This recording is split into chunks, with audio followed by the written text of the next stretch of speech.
Beberapa jam kemudian, saat kesadarannya kembali, ia merasa hanya sendirian di kamar. Sarji sendiri, tak tahu kapan persisnya Nyi Ratu pergi meninggalkannya. Menjelang pagi, ia sudah mulai benar-benar pulih dan sadar. Sarji mulai bangun dari posisinya yang masih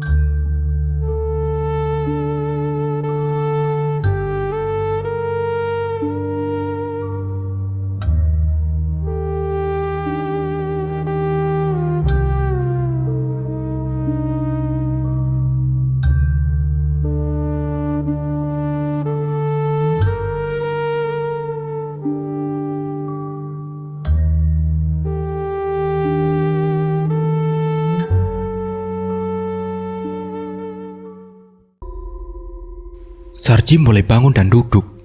Matanya langsung melihat uang dan lempengan emas berserakan di atas spraynya bercampur keringat dan bunga.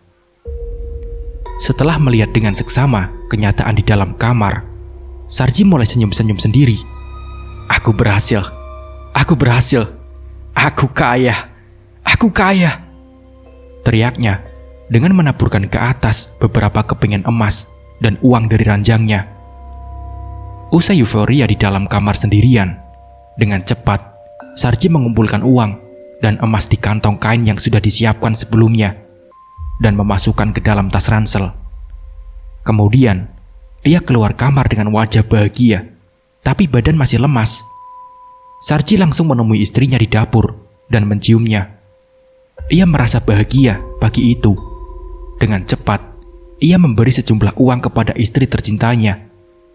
Setelah itu, ia mandi berganti baju. Ia bersiap untuk menjual emas-emas yang ia dapat dengan cepat. Karena khawatir emas-emas itu akan hilang dengan sendirinya. Belakang rumah, tepat di bawah pohon keres, Udin di pagi hari yang cerah sudah duduk santai karena tidak ada kerjaan. Sementara temannya Sarji datang menghampirinya. "Din, ayo ikut aku," ajak Sarji. "Kemana, Ji? Pagi-pagi begini?" jawab Udin. "Sudahlah, pokoknya ikut aku," paksa Sarji. "Males, Ji ya, kalau tidak jelas," jawab Udin lagi. "Ini Din, ayo jual emas," kata Sarji dengan menunjukkan isi tasnya. "Kamu beneran, Ji, mau jual emas?" jawab Udin dengan mata terbelalak karena kaget. "Makanya, ayo cepetan," kata Sarji.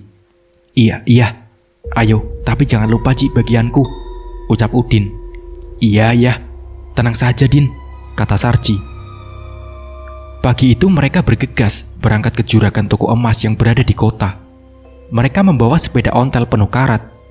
Karena sepeda itu kendaraan satu-satunya yang dimiliki Udin, dan Sarji dibonceng di belakangnya. Jarak ditempuh memang jauh, sampai nafas Udin tersengal-sengal. Meski jalan sebagian sudah beraspal.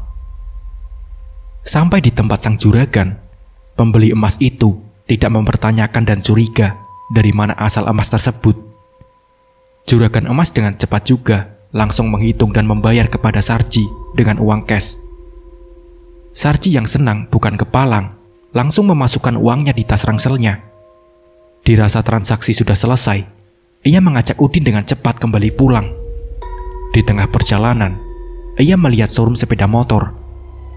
Merasa sudah punya uang, akhirnya ia mampir dan membelikan motor dari hasil penjualan emasnya.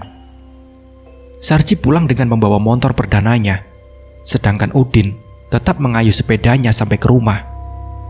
Udin yang merasa dapat bagian, setelah menaruh sepedanya di rumah, ia langsung ke rumah Sarji. Udin dengan cepat langsung duduk di ruangan tamu Sarji, sambil menunggu temannya keluar dari kamar. Waktu pintu kamar terbuka, terlihat wajah Sarji dan senyumannya bahagia mengembang. "Ji, bagianku mana?" tanya Udin yang sudah tidak sabar. "Oh iya, sebentar Din, tunggu dulu," jawab Sarji. Sarji kembali masuk ke dalam kamar mengambil uang dan keluar memberikan uang kepada Udin. Tapi bagiannya setelah dipotong hutang kemarin, dengan wajah sumringah, Udin berjalan cepat kembali pulang. Di tengah perjalanan, ia melihat ayah Sarji. Sebut saja Pak Dekarto. Ia sedang meringis kesakitan, memegangi kakinya di bawah pohon keres.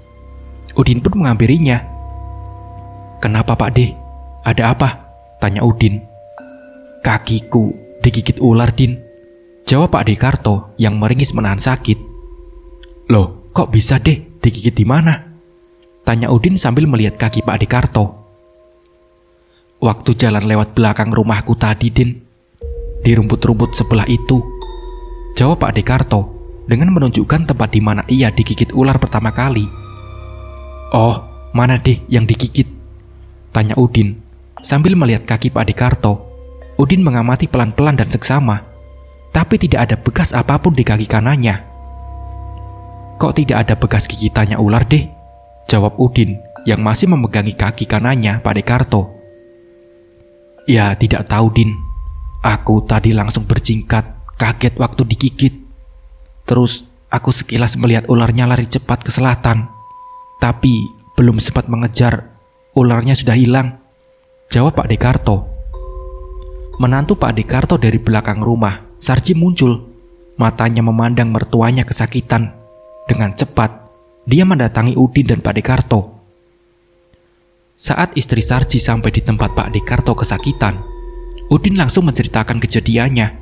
Sore itu, istri Sarji langsung menuntun mertuanya masuk ke dalam rumah.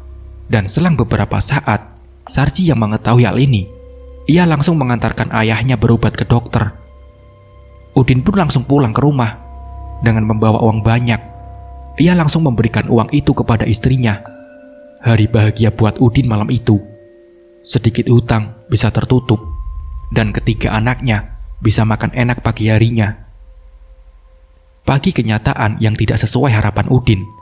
Teriakan dan tangis histeris terdengar kencang dari belakang rumahnya, tepatnya dari rumah Sarji. Udin yang sudah bangun langsung berlari bersama istri dan anak-anaknya menuju rumah Sarji. Kenyataan pahit yang ia lihat, Pak Dekarto sudah terbaring membujur kaku di kamarnya. Ia dan istri Sarji menangis di sampingnya, sedang Sarji hanya tertunduk lesu di pintu kamar. "Mulai kapan tidak adanya bapak kamu, Ci?" tanya Udin. "Tidak tahu aku, Din. Tadi malam orangnya langsung tidur sehabis minum obat dari dokter. Tapi ibu habis subuh sudah langsung berteriak serta menangis memanggil-manggil bapak dari dalam kamar," jelas Sarji dengan mata berkaca-kaca. "Yang sabar, Ci," kata Udin dengan menepuk-nepuk pundak Sarji. "Iya, Din," jawab Sarji. "Din, tolong panggilkan kakakmu yang pemuka agama, biar cepat dirawat bapakku ini," pinta Sarji. Udin hanya mengangguk pelan. Ia langsung bergegas menuju pemuka agama di kampungnya yang berada di ujung pertigaan desa. Setelah sampai dan memberitahukan kepada pemuka agama, Udin mengumumkan berita duka kematian ayahnya Sarji di masjid. Jam 8 pagi, semua warga dan sanak saudara Pak Dekarto berdatangan ke rumah Sarji. Warga mulai memenuhi sekitar rumah Sarji karena ayahnya yang meninggal tiba-tiba. Tapi kematian Pak Dekarto waktu itu masih dirasa wajar oleh masyarakat. Hal itu masih umum di sekitar lingkungan kampung Sarji. Jam 9 pagi, jenazah Pak Dekarto dimandikan. Selanjutnya, dirawat dan siap untuk disolati. Saat jenazah masih di rumah Sarji, banyak warga ikut mensolatinya. Sebab Pak Dekarto sendiri di desa terkenal orangnya baik dan rajin beribadah. Jadi wajar banyak yang ikut mensolatinya. Setengah jam kemudian, para pria dan sebagian keluarga Sarji mengantarkan jenazah Pak Dekarto ke pemakaman untuk menguburnya. Beberapa saat acara pemakaman selesai, Udin dan kakaknya berjalan keluar pemakaman. "Kak, aku takut ikut berguru di tempatnya Sarji," pinta Udin. "Di mana, Din?" tanya kakak Udin. "Di Gunung Selatan, Kak," jawab Udin. "Tidak usah aneh-aneh, Din. Kamu adikku satu-satunya. Kamu kan ya sudah ikut berguru di Kiai Sofyan. Apa belum cukup?" jelas kakak Udin. "Gimana, Kak, ya? Aku ya ingin kaya, terus menutup cepat utang-utangku," jelas Udin memelas. "Sabar, Din. Pelan-pelan saja. Kerja yang bener. Awas, jangan macam-macam kamu. ancam kakak Udin. "Ya sudahlah kak, kalau begitu. Tapi seumpama aku ikut kerja di tempat Sarji, tidak apa-apa kan kak?" tawar Udin. "Iya nggak apa-apa Din. Yang penting kerja beneran dan halal," kata kakak Udin. "Ya sudah kak, kalau begitu terima kasih," jawab Udin pasrah karena harus patuh kepada sang kakaknya. Hari itu ditutup dengan kesedihan mendalam bagi keluarga Sarji. Udin dan kakaknya pulang ke rumah masing-masing. Seperti pada umumnya, setelah ada orang meninggal, di kampung sehabis maghrib acara keagamaan diadakan di rumah duka. Malam itu, Udin membantu keluarga Sarji dengan mulai menyiapkan perlengkapan acara sampai beres-beres selepas acara keagamaan, serta duduk sejenak ikut menemani dan menemui tamu-tamu Sarji yang datang di malam hari. Sekitar jam 12 malam, ia pulang untuk tidur, dikarenakan ketika anaknya tidur satu ranjang bersama istrinya, Udin memutuskan untuk tidur sendirian. Udin merebahkan tubuhnya di kursi bambu panjang yang berada di ruang tamu. Malam itu, Udin yang baru beberapa jam memejamkan mata bermimpi bertemu Pak Dekarto. Udin melihat Pak Dekarto sendirian di tanah lapang yang luas dan sepi. Ia yang masih terbungkus kain kafan sedang dililit ular hitam dan besar. Suara rintihan dan jeritan kesakitan seakan memenuhi padang yang luas itu. "Din, tolongin Pak Didin," pinta dan tangis Pak Dekarto yang menyedihkan. Dan suara tulang-tulangnya seperti remuk dililit dengan kencang oleh ular hitam besar itu. Udin hanya terdiam. Dia tidak bisa melakukan apapun. Seluruh tubuhnya terasa tak bisa bergerak sedikit pun. Jantungnya mulai berdegup kencang, serta bibirnya bergetar. "Pak De, Pak De!" Tangannya mencoba bergerak, dan kakinya juga ikut mulai berjalan. Perlahan, tangan Udin mau meraih tubuh Pak Dekarto yang terlilit ular besar. Mas, bangun, bangun!" Suara istri Udin yang membangunkannya. Udin langsung membuka mata dan duduk. Keringat dingin mulai mengucur dari sela-sela kulitnya. Nafasnya masih ngos-ngosan, perlahan ditenangkan oleh istrinya. Udin hanya duduk termenung, dengan tatapan kosong ke bawah. Ia merasa Pak Dekarto sangat nyata dilihatnya barusan. Istrinya Udin berjalan ke dapur mengambil segelas air dan memberikan kepada Udin. Tangan istrinya mulai meminumkan dengan pelan air putih itu sampai habis. "Sebenarnya mimpi apa Pak? Kok sampai berteriak-teriak panggil Pak D? Sampai kaget aku Pak," tanya istri Udin. "Aku mimpi Pak Dekarto dililit ular besar Bu," kata Udin dengan raut muka yang sedih dan takut.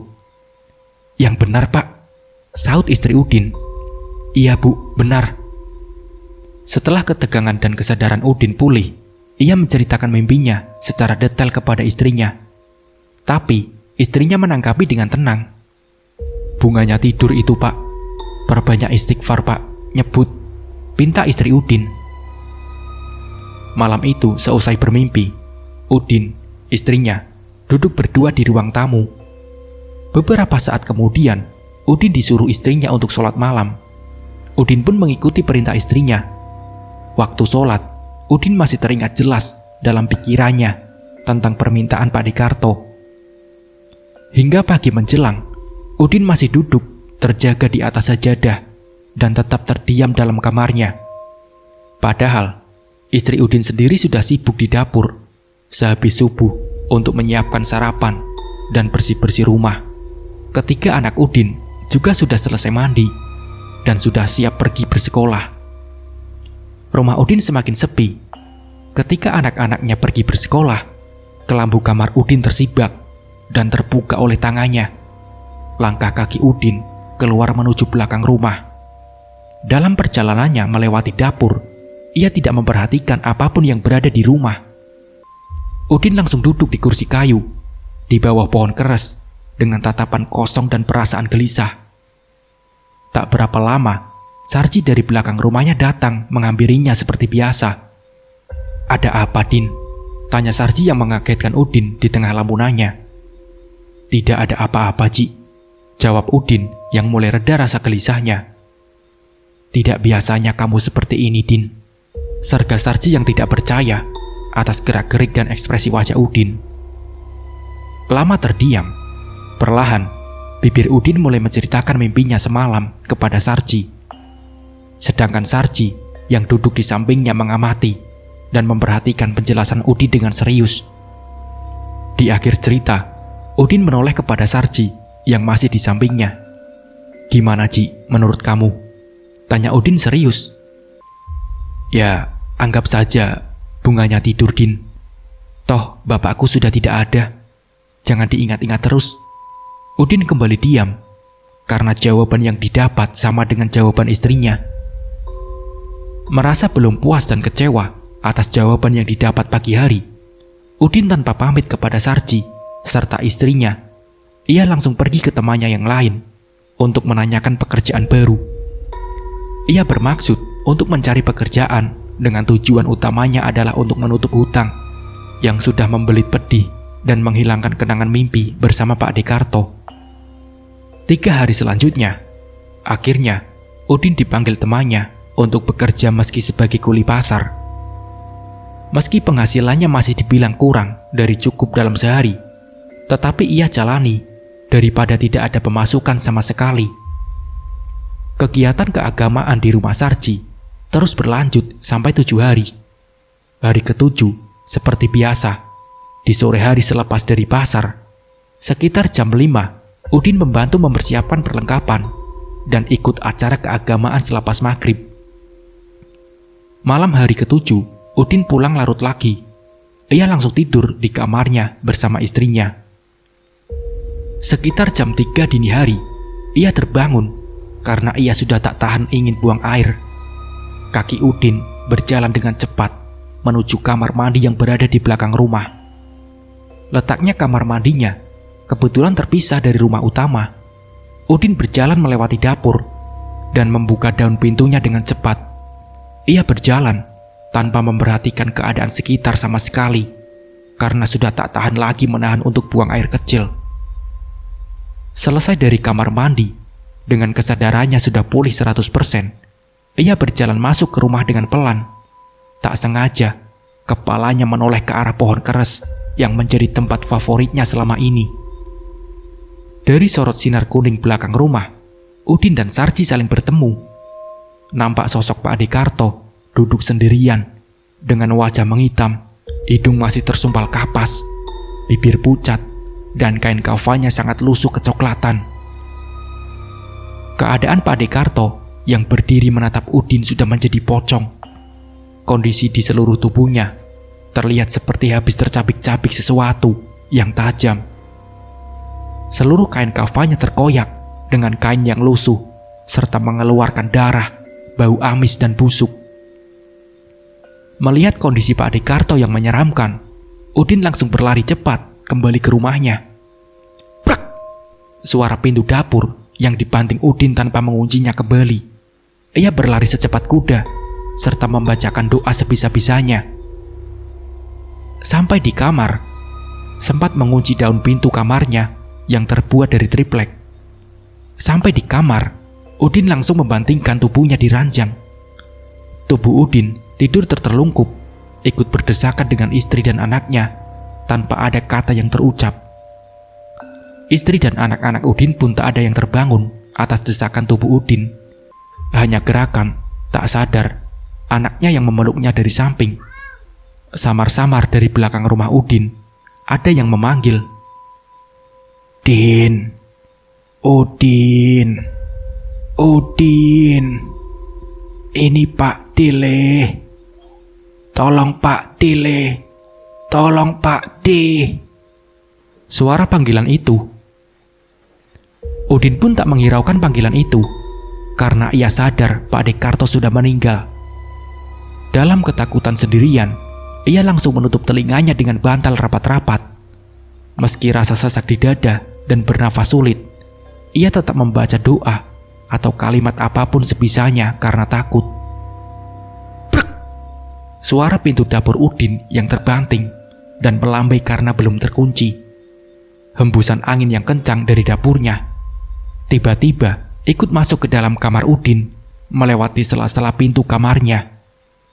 Udin yang ketakutan tetap berusaha tidur dan membaca doa sebisanya, sampai akhirnya ia tertidur dalam ketakutan.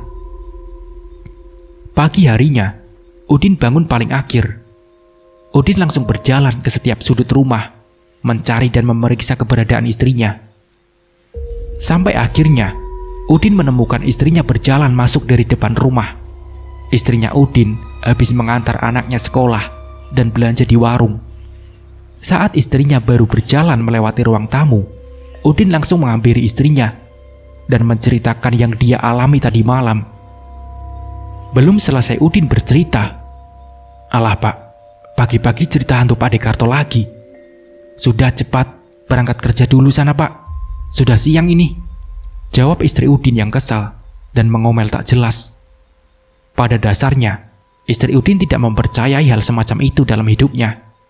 Dengan sedikit amarah, istrinya Udin meminta untuk banyak-banyak berdoa. Tanpa banyak kata, Udin langsung mandi dan berkemas. Tanpa sarapan pagi, ia langsung menuju pasar. Kuli panggul waktu itu memang banyak saingan. Jadi untuk hari itu pun, Udin tidak mendapat jatah untuk membawa barang. Karena Udin juga berangkatnya sudah siang. Dengan langkah sedih, Udin bukannya pulang, malah pergi ke warung langganan. Ia kembali mencatat hutangnya, dan tak peduli berapa banyak lagi hutangnya, sudah menumpuk. Sedang para pengunjungnya yang lain tahu akan keadaan Udin, memandangnya dengan tatapan sinis. Tapi Udin tak memperdulikan bisikan dan pandangan miring terhadapnya. Karena di sisi lain, pikiran Udin sudah berat dan kalut. Ia hanya ingin sejenak melepas kepenatan dalam hidupnya di warung kesayangan. Saat baru duduk di dalam warung, kakaknya yang sebagai pemuka agama datang, yang lewat depan warung, langsung menghampirinya karena tahu ada adiknya yang duduk menyendiri di dalam. Setelah bersalaman dan menanyakan kabar, tanpa basa-basi, Udin langsung menceritakan kejadian yang dialami semalam. Udin siang itu yang masih sedikit takut, langsung diberi doa oleh kakaknya agar tidak diganggu lagi sama hantu Pak Dekarto. Dengan kesibukan kakaknya itu, ia tidak bisa lama-lama menemani adiknya di warung. Siang itu juga, kakaknya Udin yang sudah ada janji dengan warga memutuskan beranjak pergi, meninggalkan Udin duduk sendirian. Sekian lama dia duduk selonjoran sendirian dan bermain angan-angannya bersama rokoknya sisa semalam tinggal separuh. Waktu siang beranjak ke sore hari, teman karibnya datang menyusulnya ke warung. Udin masih terdiam sendiri dalam lamunannya. Tiba-tiba, Udin dikagetkan tepukan tangan di pundaknya. "Kenapa kamu, Din? Ngelamun saja?" tanya Sarji yang ikut duduk di sampingnya. Kamu, Ci, mengagetkan saja," jawab Udin yang mulai membenarkan posisi duduknya dari selonjornya. "Dari mana kamu?" tanya Udin. "Dari nyariin kamu, Din," jawab Sarji. "Memang kamu, kalau tidak ketemu saya sehari saja kangen ya?" goda Udin dengan kesal. Bisa saja kamu ini, Din," jawab Sarji bahagia. Obrolan mereka pun berlanjut. Sarji tahu apa yang dipikirkan Udin. "Sudah, tenang saja. Kalau butuh uang, bicara saja. Jangan seperti ini," pinta Sarji. Iya, Ci, iya," jawab Udin. Sarji sore itu menghibur Udin. Candaan Sarji yang jenaka membuat Udin sendiri cukup terhibur dan melupakan beban hidupnya. Tapi di saat kebersamaan yang akrab itu, Udin enggan untuk menceritakan kejadian semalam kepada Sarji. Khawatir Sarji akan berburuk sangka kepadanya. Selanjutnya, Udin dan Sarji melanjutkan canda tawa sampai sore hari. Menjelang maghrib, mereka pulang bersama ke rumah. Sarji yang membayar makan dan minumannya Udin. Saat sampai di rumah, tak lupa Sarji membantu Udin lagi dengan memberikan sejumlah uang untuk kebutuhan keluarga Udin. Hari berganti minggu, Udin sudah tidak mendapatkan gangguan lagi dari hantu Pak Dekarto. Bulan purnama kedua datang menyambut. Sarji melakukan hal seperti malam purnama pertama dengan Nyi Ratu Blorong. Paginya juga, ia pergi menjual hasil jerih payahnya tetap bersama Udin. Setelah mendapatkan uang, Sarji juga memberikan bagian kepada Udin, meski tambah sedikit bagiannya. Hari terus berjalan. Di saat menjelang 40 harinya Pak Dekarto, pagi yang masih buta, Ronald datang ke rumah Sarji. Seperti biasa, ia bertemu kepada kawan seperguruannya yang menagih uang kepada Sarji. Si tuan rumah sendiri pun sudah menyiapkan sejumlah uang untuk melunasi hutangnya kepada Ronald. Bahkan dalam 2 bulan, Sarji sudah mampu melunasi hutang-hutangnya di tempat lain. Pagi itu transaksi berjalan lancar. Pembayaran hutang diterima Ronald dengan senang hati. Ronald sendiri mengajak bercengkerama dengan Sarji di ruang tamunya setelah melihat temannya yang sudah berhasil. Kedekatan mereka sudah seperti saudara kandung. Matahari mulai meninggi. Sinarnya ikut masuk menerangi ruang tamu Sarji. Ronald melihat kedatangan tamu masuk ke rumah Sarji. Semakin siang semakin banyak yang datang. Dengan rasa semakin penasaran, ia bertanya kepada Sarji. "Ada apa, Ci? Kok orang-orang pada berdatangan?" kata Ronald. "Oh, orang-orang itu mau membantu buat acara 40 harinya Bapak," jawab Sarji dengan tenang. "Loh, Bapak kamu kenapa, Ci?" tanya Ronald penasaran. "Bapakku meninggal, Nal," jawab Sarji mulai sedih. "Kok tidak bilang dari tadi kamu?" tegas Ronald. "Alah, buat apa, Nal? Yang penting kamu sekarang sudah tahu sendiri kan, sudah beres," kata Sarji. "Sama, Ci. Istriku habis meninggal. Kemarin habis 7 harinya," kata Ronald serta menekuk wajahnya ke bawah. "Masa, Nal?" tanya Sarji kaget. "Erna istrimu itu meninggal. Kenapa, Nal?" Cerocos Sarji. "Ya, kecelakaan, Ci," jawab Ronald singkat. Selanjutnya, Ronald menjelaskan panjang lebar dengan detail perihal kronologi istrinya Ronald meninggal. Sedangkan Sarji menyambung cerita Ronald dengan cerita bapaknya sendiri yang meninggal. Mereka berdua merasa sedih karena ada kesamaan dalam nasib yang hampir bersamaan. Tapi ada sesuatu hal dari Sarji dan Ronald yang masing-masing disembunyikan. Mereka pun tak mau terbuka seutuhnya tentang masalah kematian anggota keluarganya. Di akhir pertemuan, Ronald menawarkan kerjasama kepada Sarji untuk usaha. Perlahan, Ronald membujuk Sarji melakukan hal itu agar kekayaan Sarji yang didapat secara singkat dari Nyi Ratu tidak menimbulkan kecurigaan di mata masyarakat. Sarji yang habis mendengar tawaran Ronald tanpa pikir panjang mengiyakan kerjasama tersebut. Ia berpikir ada benarnya juga pendapat dan tawaran Ronald. Mereka berdua sepakat kerjasama akan dimulai minggu depan karena Sarji sendiri sudah punya gambaran toko dan gudang yang siap disewa. Besoknya, Sarji mengajak Udin pergi untuk menemui serta bernegosiasi dengan pemilik toko dan gudang.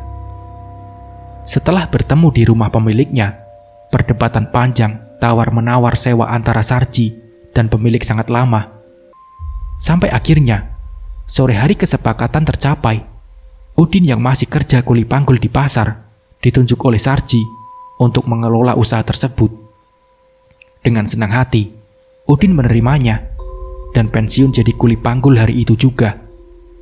Keesokan hari, Udin membersihkan toko dan gudang dibantu para pekerja lain. Sarji sendiri pergi bersama Ronald untuk belanja mengisi toko dan gudangnya. Sebagian isi toko Sarji, barangnya dipasok oleh Ronald, mulai besi, semen, cat, dan barang yang bersifat fabrikasi. Tak begitu lama, toko Sarji seminggu kemudian dibuka. Di awal pembukaan langsung ramai pengunjung, karena toko Sarji terbilang besar. Karena juga di tempat Sarji masih jarang toko bangunan yang serba lengkap serta tempatnya yang terbilang strategis. Usaha yang pada awalnya hanya sebagai topeng dengan berjalannya waktu, kini benar-benar berjalan di luar dugaan. Bulan demi bulan, purnama demi purnama telah dilewati Sarji. pundi-pundi kekayaannya semakin meningkat pesat. Kebahagiaan di tahun pertama, keluarga Sarji semakin terlihat, mulai dari merenovasi rumahnya dan membuat garasi kendaraan pribadinya yang besar serta mewah. Sarji juga membeli kendaraan roda 2, roda 4, dan roda 6. Begitu juga tanah-tanahnya semakin bertambah. Sarji juga membeli beberapa sawah di daerahnya. Dengan bertambahnya semua itu, Udin selaku orang kepercayaannya tetap mengelola semua harta Sarji. Menumpuknya beban Udin, gaji yang ia dapat juga semakin besar, sampai akhirnya ia bisa melunasi semua hutang-hutangnya. Dengan kesuksesan Sarji, sikap Udin selama itu juga tidak menaruh kecurigaan apapun kepadanya.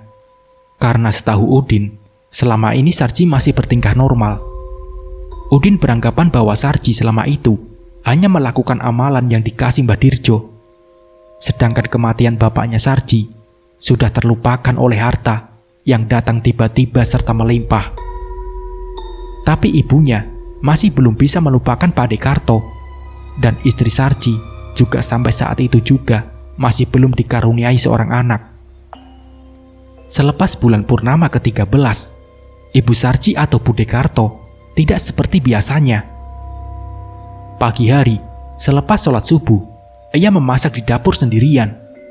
Bu Dekarto masak dengan semangat, entah apa yang menjadikannya demikian pagi itu.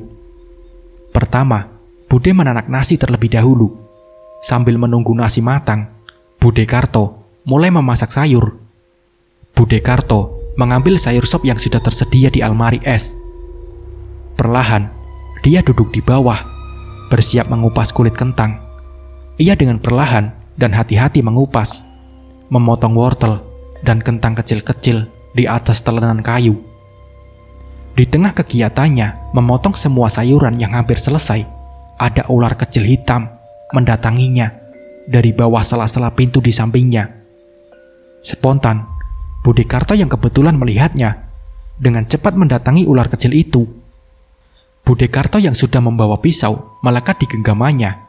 Tanpa berpikir panjang, dia langsung mencincangnya jadi kecil-kecil, seperti potongan sayuran. Melihat ular kecil sudah mati, Bu Dekarto mengumpulkan potongan tubuh ular itu dengan sapu lidi. Dengan segera, ia memasukkan ke kantong plastik hitam dan membuang di belakang rumahnya. Tepatnya, sampah ular itu masuk di rimbunan semak-semak rumput yang agak tinggi. Tapi tak berapa lama, potongan-potongan ular memanjang, membentuk kepala dan ekor kembali. Dari sekian banyak bagian potongan, akhirnya menjadi ular kecil yang utuh, seperti sedia kala. Ular yang kembali hidup mendatangi Bu Dekarto dengan cepat di dapur. Di saat Bu Dekarto yang berdiri di dapur mencuci sayuran, tak sadar, di bawah kaki Bu Dekarto telah berkumpul banyak ular. Di waktu kepalanya menunduk, Bu Dekarto kaget bukan kepalang. Karena hal aneh terjadi di depan matanya begitu banyak ular di lantai. Ia tertegun sejenak melihat kejadian itu. Masih dalam diamnya Bu Dekarto, ular-ular kecil yang sudah di bawahnya dengan cepat kepalanya naik sedikit untuk menggigit kakinya. Sadar ular itu akan menggigit, Bu Dekarto berlari ke depan dan berteriak, "Tolong, tolong Ji, ada banyak ular!" teriak Bu Dekarto. Tapi apa daya, dalam pelariannya ke depan, tak sadar kaki Bu Dekarto sudah terpatuk beberapa ular. Sarji yang kaget langsung keluar kamar dan menghampiri ibunya. "Ada apa, Bu?" kata Sarji. "Itu nak, banyak ular mengejar ibu," jawab ibunya menatap Sarji serta berjingkrak-jingkrak karena panik dan takut. Sarji melihat di belakang ibunya tidak ada apapun, dan ia kembali menatap ibunya. "Mana Bu? Mana? Tidak ada apa-apa kok," jawabnya dengan meyakinkan dan menenangkan ibunya. Bu Dekarto ikut melihat di belakangnya. Ternyata ular-ular kecil tadi sudah tidak ada. Saat itu, perasaan Bu Dekarto mulai tenang. Tapi ia merasakan sakit di kedua kakinya, seperti ditusuk-tusuk jarum. "Tapi, kaki ibu kok sakit begini, Leh?" kata ibunya yang memegangi kaki kanannya. "Sebentar Bu, Ibu duduk dulu di kursi. Saya lihat dulu," perintah Sarji. Sarji kemudian berjongkok untuk melihat kedua kaki ibunya yang dirasa sakit. Dia melihat dengan cermat dan perlahan. Sekian kali diamati dengan mata Sarji sangat dekat, kedua kaki ibunya tidak ada bekas apapun. Semua kulit kakinya terlihat normal. Dalam lubuk hatinya, teringat kejadian akan hal dialami oleh babaknya 1 tahun yang lalu. Dalam keadaan panik dan sedih, ia langsung memutuskan untuk mengajak ibunya ke dokter terbaik di kotanya. Karena semakin lama, ibunya merasa semakin merasakan sakit di kakinya, sampai rasa sakit itu menjalar ke seluruh tubuhnya. Dalam kondisi kesakitan, ibunya dibawa dengan cepat oleh Sarji dan istrinya ke dokter. Waktu di tempat dokter, ibunya diperiksa dan langsung disuntik. Perlahan, sakit ibunya Sarji mereda untuk sementara. Dalam kondisi ibu Sarji yang sudah tenang dan merasa baikan, mereka kembali membawa ibunya pulang ke rumah. Sampai di rumah, ibunya dibaringkan di tempat tidur kamarnya dan dijaga oleh istri Sarji. Sementara Sarji pergi ke toko dan sawah untuk sekedar mengawasi serta melihat hasil kerja Udin di lapangan. Hari menjelang malam, Udin dan Sarji pulang bersama. Kedatangan mereka berdua dikagetkan dengan banyak orang yang sudah memenuhi rumah Sarji, dan tangis pilu dari beberapa tetangga serta kerabat Sarji yang sudah berada di rumahnya. Sarji masuk perlahan ke rumahnya di tengah kerumunan warga. Beberapa warga dan kerabat yang sudah berdiri berjajar di dalam rumahnya. Ia melewati beberapa kerabatnya dan menepuk pundak Sarji dengan mengatakan, "Yang sabar ya Ji." Setelah tiba di kamar ibunya, ia melihat ibunya sudah tiada lagi, sedangkan istrinya tetap setia menangis di samping mayat ibu Sarji. Singkat kata, malam itu sekitar jam 11 malam, ibu Sarji langsung dikebumikan. Dari sinilah kekacauan hidup mereka dan inti dari cerita Nyi Ratu Blorong dimulai. Sebut saja Retno untuk panggilan istri Sarji. Ia masih sedih di malam kematian ibu mertuanya.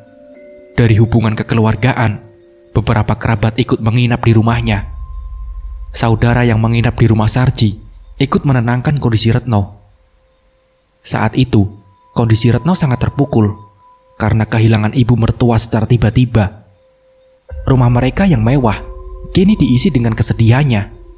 Dari sorot mata yang sayu, dia kelihatan memikirkan ke depan tentang rumahnya akan menjadi sepi tanpa mertua dan anak. Pagi menjelang, tamu dari jauh yang baru tahu mulai berdatangan. Sedang keluarga yang menginap ikut membantu untuk acara keagamaan di malam hari. Hari terus berjalan sesuai arahnya.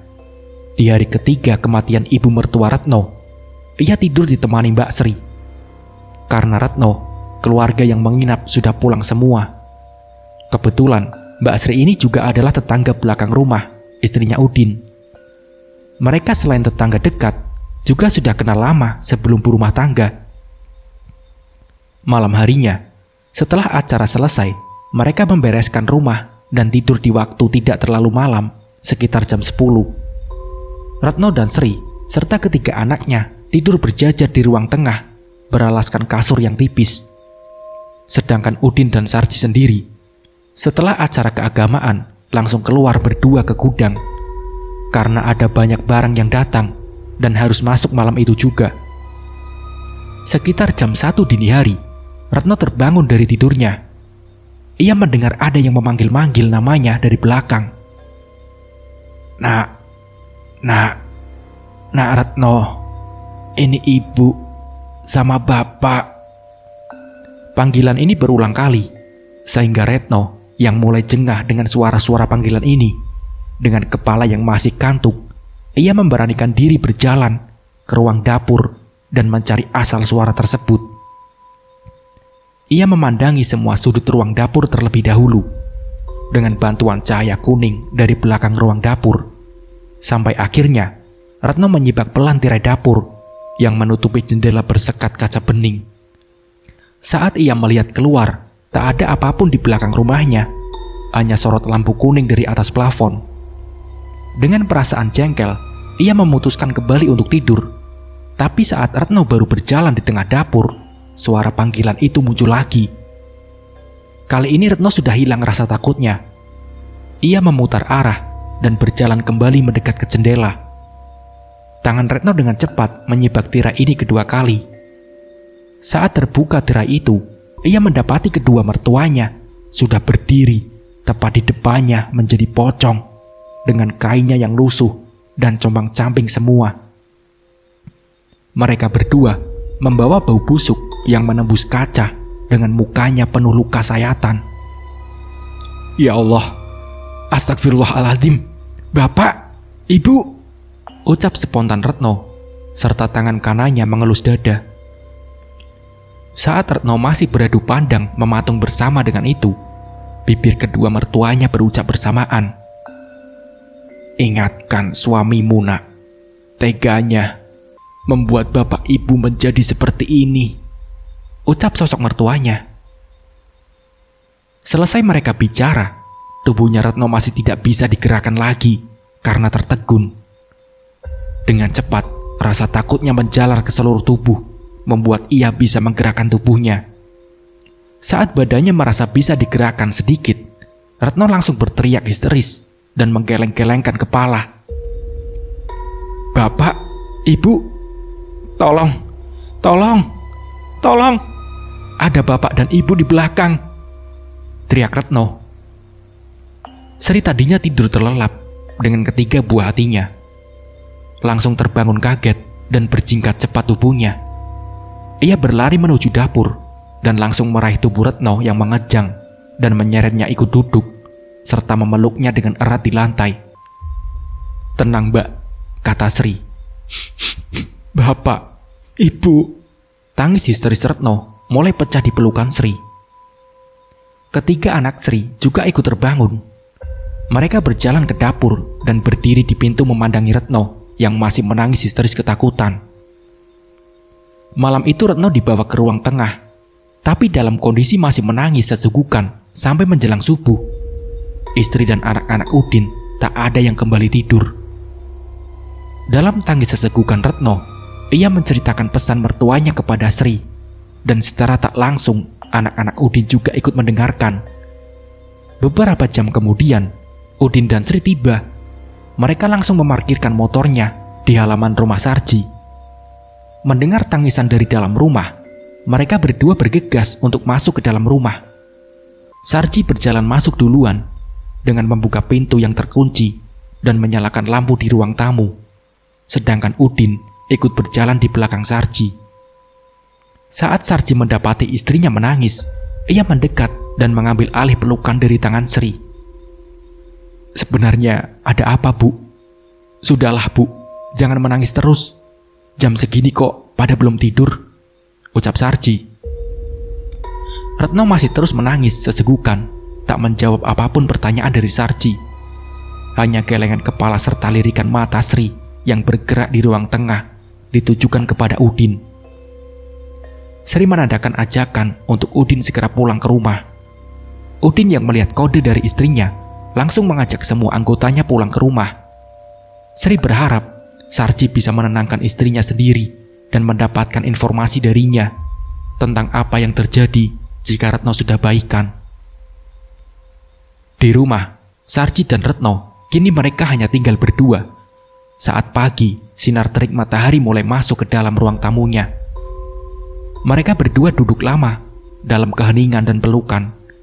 Sinar pagi menembus celah dan kaca di rumah Sarji yang menghangatkan tubuh membuat perasaan Retno ingin memulai bicara serius kepada suaminya tentang kejadian semalam. "Pak, sekarang jujur sama saya. Sebenarnya apa yang kamu lakukan? Apa yang kamu sembunyikan dari saya?" tanya Retno sambil menghapus air matanya. "Tidak ada yang saya sembunyikan, Bu," jawab Sarji menatap istrinya serius. "Jujurlah, Pak, jujur," bentak Retno yang semakin menipis kepercayaannya kepada Sarji. "Beneran, Bu, maumu bagaimana? Kalau tidak percaya, ya sudah," bentak Sarji dengan kasar. Merasa pertanyaan Retno buntu, dia memutuskan untuk diam hanya memikirkan hal yang paling mengganjal di dalam hatinya. Sementara itu, Retno membiarkan saja keras kepala suaminya daripada ribut-ribut di pagi hari. Karena ia sendiri sadar, suaminya sebenarnya wataknya pemarah. Dan ia tahu juga bahwa Sarji baru pulang, belum sempat istirahat sama sekali. Setelah emosi keduanya mereda, Sarji langsung pergi ke kamar untuk istirahat. Retno sendiri langsung menyibukkan diri dengan Sri, mengurusi kelengkapan untuk acara rutin nanti malam. Setelah siang hari, Sarji pergi entah kemana tanpa pamit kepada istrinya. Retno sendiri yang belum memperoleh jawaban dari Sarji dan melihat kondisi rumah sudah sepi, ia langsung menuju kamar khusus suaminya. Tapi kamar itu selalu terkunci dari luar, dan kuncinya selalu dibawa kemanapun sama Sarji. Sedikit memutar otak, istri Sarji meminta istri Udin untuk membantunya. Mereka membawa tangga bambu lewat samping rumah, sedangkan Sri disuruh untuk berjaga di depan rumahnya, takut kalau Sarji tiba-tiba datang. Dengan rasa penasaran yang tak terbendung, Retno secara perlahan naik anak tangga. Saat kepalanya sampai di depan jendela kecil satu-satunya, ia bisa langsung melihat isi kamar itu. Meskipun hanya sedikit sumber cahaya dari jendela itu yang masuk, melewati kaca bening, berselip atas dan bawah. Perlahan, mata Retno mulai mengamati seluruh isi dan sudut kamar khusus suaminya. Saat matanya melihat ke bawah ranjang yang memakai selambu transparan, betapa terkejutnya Retno. Ia melihat ular hitam, sebesar paha orang dewasa, sedang melingkar menggunung di atas ranjang. Masya Allah, gumam Retno. Tiba-tiba, ular di dalam kamar itu seperti mendengar ada yang mengawasinya. Saat Retno menoleh ke arah Sri sebentar untuk melihat kondisi di depan, dengan cepat, kepala ular hitam itu langsung mengarahkan pandangannya ke muka istri Sarji. Kepala ular bergerak ke atas dengan menunjukkan lidahnya dan desisan kecilnya dari mulutnya. Saat Retno mengembalikan pandangannya untuk melihat isi dalam kamar, ia dikagetkan kepala ular yang sudah berada di depan wajahnya, dengan lidah yang keluar masuk dari mulut ular besar itu. Seakan mulut ular besar itu mau memakan Retno hidup-hidup. Waktu mulutnya sudah terbuka lebar di depannya, dengan cepat ia turun, sampai akhirnya Retno terpeleset dan jatuh dari tengah anak tangga. Retno pun kesakitan. Sri yang berdiri di depan rumah Sarji mendengar dan melihat Retno terjatuh. Ia langsung berlari menuju Retno. Dengan cepat, Sri membantunya untuk duduk. Ada apa toh mbak? Kok bisa jatuh begini? Yang hati-hati mbak, tanya Sri sambil membersihkan baju Retno dan merapikannya. Sudah, ayo cepat, ke rumah kamu saja mbak, jawab Retno yang masih meringis kesakitan. Tangan Sri memegangi lingkar pinggang Retno dan membantu Retno berdiri pelan. Meski langkah Retno tertatih saat dipapah Sri, ia tetap berjalan dengan sisa kekuatannya. Sekian menit, mereka berdua sudah sampai di rumah Sri. Pertama, Sri mendudukkan Retno di ruang tamunya dan memberi minum. Sri sendiri kembali ke rumah Retno untuk mengambil tangga sendirian. Waktu sampai di rumahnya sendiri, ia melihat nafas dan ketakutan Retno sudah mereda. Ia mulai menceritakan apa yang ia lihat di kamar khusus suaminya barusan. Tapi Sri hanya mendengarkan dan tidak begitu percaya dengan hal semacam itu. Suamiku sudah tidak jujur kepadaku. Sudah, aku habis ini pulang ke rumah orang tuaku sendiri. Biarkan mbak, meskipun ibuku orang tidak punya, tapi tentram rasanya di rumah ibuku, terang Retno. Apa tidak menunggu suamimu dulu mbak? Pinta Sri. Sudah tidak perlu, saya berangkat sekarang saja mbak. Nanti kalau Mas Sarji tanya, kamu jawab saja tidak tahu, jelas Retno. Tapi mbak, kata Sri. Sudahlah mbak, tolongin saya. Harta suamiku itu tidak benar kelihatannya, tegas Retno. Sri hanya tertunduk diam dan menyetujui permintaan Retno. Dengan kondisi masih sakit, ia pinjam sepeda kecilnya Udin yang berkarat untuk pergi ke rumah orang tuanya Retno di desa sebelah. Saat mau berangkat, Perutnya terasa sangat sakit seperti mau datang bulan. "Aduh mbak," kata Retno yang baru memegangi sepeda Udin, serta tangan kirinya memegangi erat perutnya. Dan seketika itu juga, ia mulai gemetar dan lemas. Dengan cepat Sri memarkirkan sepedanya dan membantu Retno untuk duduk kembali di rumah Sri. Keinginan pulangnya yang sudah bulat akhirnya tertunda. Sampai akhirnya Retno berbaring di kamar Udin. Sambil menunggu dan merawat Retno, Sri memberikan nasihat agar tetap membicarakan baik-baik masalahnya dengan Sarji dan jangan asal menuduh suaminya yang bukan-bukan. Sri berpikir tidak baik jika Retno membawa masalah rumah tangganya ke rumah orang tuanya. Pastinya akan menambah beban kepada orang tuanya, sebab ibu Retno sendiri sudah tua. Sore hari, Udin dan Sarji pulang. Mereka berdua langsung masuk ke rumah dan menanyakan keberadaan Retno. Sri yang keluar dari dapur belum sampai menjawab. Sarji yang mendengar rintihan kesakitan wanita dari dalam kamar Udin langsung masuk. Saat itu juga, Sarji mencoba menenangkan istrinya sebentar dan meminta Udin untuk membawa kendaraan untuk mengantar istrinya periksa ke dokter. Sehabis surya tenggelam di ufuk barat, Sarji sendiri mengantar istrinya ke dokter. Sementara Udin di rumah diberitahu oleh istrinya kejadian tadi pagi. Tapi Udin berpesan kepada istrinya untuk tidak ikut campur rumah tangga orang lain dan menyuruh istrinya tidak langsung mempercayai cerita dari Retno sebelum tahu dengan mata kepalanya sendiri. Sedangkan kegiatan keagamaan di rumah Sarji, Udin dan istrinya yang mengambil alih beserta dua kerabat Sarji.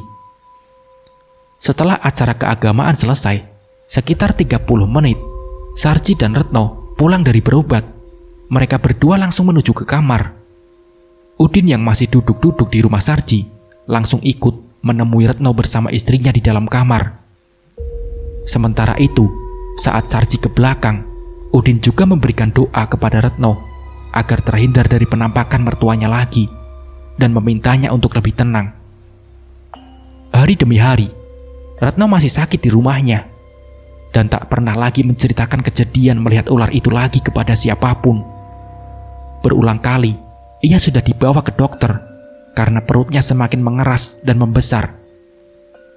Hanya rasa sakit yang ia rasa karena diagnosa selama itu hasilnya juga nihil. Sewaktu ditinggal Sarji keluar, Retno akan pergi ke rumah Sri meski sakit. Retno hanya untuk menumpang istirahat dan mencari teman. Karena waktu itu, ia benar-benar kesepian di rumah yang besar, tapi menakutkan baginya. Hari ke-35 sejak kematian Ibu Sarji. Di pagi hari yang menjadi kegiatan baru bagi istri Udin untuk merawat dan menemani Retno di rumahnya. Sedangkan Sarji pagi-pagi sudah berangkat ke tokonya. Udin sendiri ke sawah dan kebun Sarji terlebih dahulu untuk mengontrol para pekerjanya sebelum ke toko. Dari pagi Sarji datang ke toko, langsung duduk sendirian di ruang administrasi di belakang.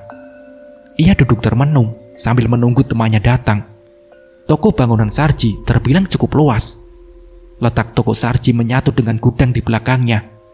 Di sisi belakang toko ada ruangan untuk administrasi. Jarak ruangan ini dan depan toko sekitar 30 meteran. Jadi pembicaraan di ruangan ini tak akan terdengar dari pegawai yang berada di depan. Biasanya, ruangan ini ditempati Udin untuk merekap keuangan dari semua laba usaha Sarji. Tapi siang itu tidak demikian. Saat Sarji di dalam ruang yang sudah menunggu, 1 jam kemudian, Ronald datang ke ruangannya sendirian. Seperti biasa, Ronald datang menagih uangnya kepada Sarji untuk barang yang sudah terjual. Hari itu memang toko Sarji tidak seberapa ramai, hingga 3-4 orang pengunjung. Dari kesemua pengunjung, sudah dilayani oleh pegawai Sarji yang berada di depan. Udin baru datang ke toko bangunan. Toko Sarji juga yang sampai saat itu digunakan untuk pusat mengontrol semua usaha. Setelah ia memarkirkan motor di depan, ia melihat semua pegawai duduk dan melayani pembeli di depan semua. Udin berfirasat di belakang sudah ada Sarji dan Ronald. Karena rasa sungkan, hal itu menjadi lumrah dilakukan para pegawainya. Udin langsung berjalan menuju ruang admin di belakang. Dalam perjalanan ke belakang, sapa dan senyum dari semua pegawai Sarji sebagian terlontar kepadanya. Di saat langkah kakinya sudah dekat dengan ruangan admin, Udin terhenti seketika karena mendengar suara agak meninggi dan marah dari dalam ruangan. Brek! Suara pukulan yang mengenai meja di dalam ruangan admin. "Jancuk! Asu kamu, Nal. Tega kamu menumbalkan Erna," bentak kasar Sarji. "Maaf Ji, aku terpaksa," jawab Ronald. "Kamu memang anjing, Nal. Dulu kamu janji ke aku Erna bakal senang, tapi kenyataannya malah kamu tumbalkan. Gancuk!"